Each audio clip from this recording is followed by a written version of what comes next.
విశాఖ జిల్లా గోపాలపట్నంలో వైద్యుల నిర్లక్ష్యం కారణంగా ఇంజెక్షన్ వికటించి ఓ వ్యక్తి మృతి చెందాడు. గోపాలపట్నంలో వెంకట్రావు అనే వ్యక్తి కాలు విరిగి చికిత్స కోసం బెహారా హాస్పిటల్లో చేరాడు. ముందు కాలుకు ఆపరేషన్ చేయాలని చెప్పిన వైద్యులు కాసేపటికే వెంకట్రావు చనిపోయాడని చెప్పడంతో కుటుంబీకులు ఆందోళన చెందారు. ఆపరేషన్ చేసే సమయంలో మత్తు ఇంజెక్షన్ వికటించడం వల్లనే వెంకట్రావు మృతి చెందాడని కుటుంబ సభ్యులు ఆరోపిస్తున్నారు.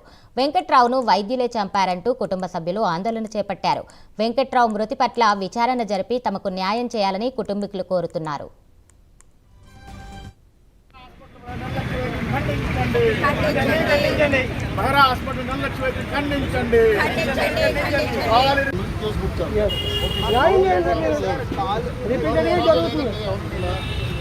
చెప్పింది కరెక్ట్.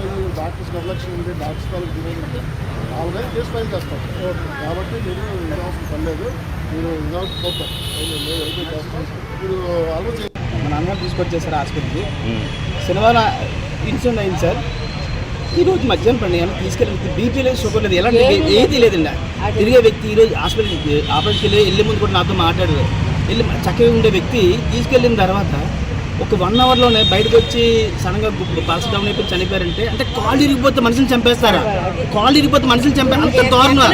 అంత మనుషుల పశువులు అసలు హాస్పిటల్ యజమాని మా బాధను వెల్లడిస్తుంటే ఆయన ఒక ప్రెస్ ఒక ఇదిగా పనిచేసే వ్యక్తి అండి. ఏం చేసుకోమని చెప్తున్నా. మా బాధను వెల్లడిస్తే నచ్చింది చేసుకోమని చెప్తున్నా. డబ్బు అంటే కంటగవరమా?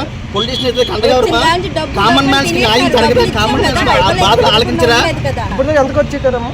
ఇప్పుడు ఒక 10,000 రూపాయలు ఖర్చు పెట్టాను సార్. ఆరోగ్యంలో చేయమని చెప్పారు సార్. కాళ్ళు కట్టు కట్టండి సార్. ఆయన 66 సంవత్సరాలు కాళ్ళు కట్టు కట్టండి సార్ అని చెప్తే కట్టు కడితే కాళ్ళు వంకరైపోద్దమ్మా. అలా కాదు, సర్జరీ చేస్తే మేము ఉన్నాక చేస్తామని చెప్తే 4% రిస్క్ అని చెప్పి ఇప్పుడు 50% రిస్క్, చనిపోతే 50% రిస్క్ అని చెప్తున్నారు. అంటే ఏ రకం జోడుతో కొట్టాలా, మనసుతో కొట్టాలి, చేతితో కొట్టాలి, ఎలా కొట్టాలి సార్ వీళ్ళు?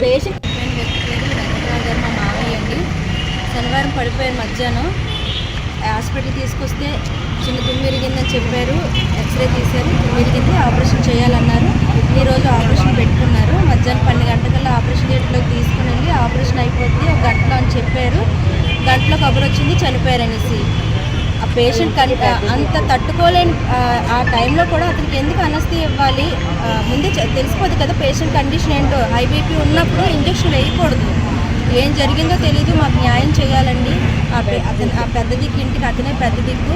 గోపాలపట్నం పోలీస్ స్టేషన్ కంప్లైంట్ పెట్టినా ఇంకా మాకు ఎటువంటి న్యాయం జరగలేదు. దయచేసి మాకు న్యాయం చేయాలని కోరుకుంటున్నాం.